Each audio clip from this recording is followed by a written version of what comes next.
টঙ্গীর তুরাগ তীরে লাখো মুসল্লির সমাগমে ধুলা, অস্বাস্থ্যকর পরিবেশ, শীতের প্রকোপ সহ নানা কারণে অসুস্থ হয়ে পড়ছেন অনেকে। ইজতেমায় আগতদের জরুরি চিকিৎসা সেবায় নেওয়া হয়েছে সরকারি বেসরকারি নানা উদ্যোগ। অর্ধশতাধিক ফ্রি মেডিকেল ক্যাম্পের মাধ্যমে দেওয়া হচ্ছে চিকিৎসা। এদিকে ইজতেমার প্রথম 2 দিনে বার্ধক্য ও শ্বাসকষ্টজনিত কারণে 3 মুসল্লির মৃত্যু হয়েছে।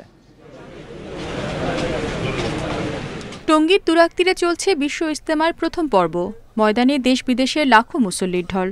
শীত আর কুয়াশা উপেক্ষা করে ইবাদত বন্দেগিতে রাত দিন পার করছেন তারা।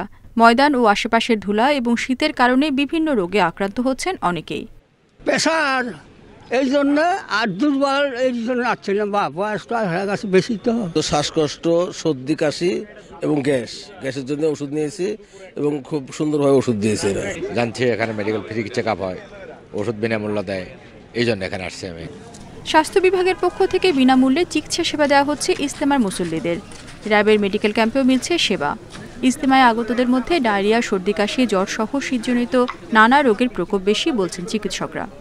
বিশেষজ্ঞ ডাক্তার এবং মেডিকেল অফিসার যোগদান করেছে এবং ঢাকা সিটির যে বিশেষায়িত হাসপাতালসমূহ আছে, যেমন NICBD, নিটোর, বক্ষব্যাধি হাসপাতাল, ওইসব জায়গা থেকেও আমাদের বিশেষজ্ঞ টিম কাজ করছে এবং আমাদের পর্যাপ্ত ওষুধ, স্যালাইন, এগুলা অন্যান্য লজিস্টিক সরবরাহ আছে।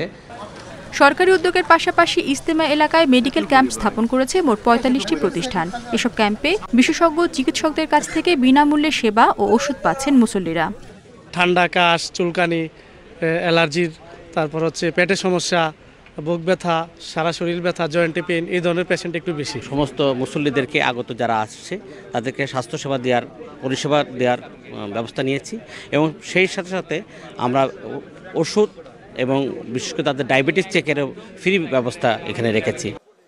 রোববার সকালে আখিরি মোনাজাতের মধ্য দিয়ে শেষ হচ্ছে 58তম বিশ্ব ইজতেমার প্রথম পর্ব। Independent news.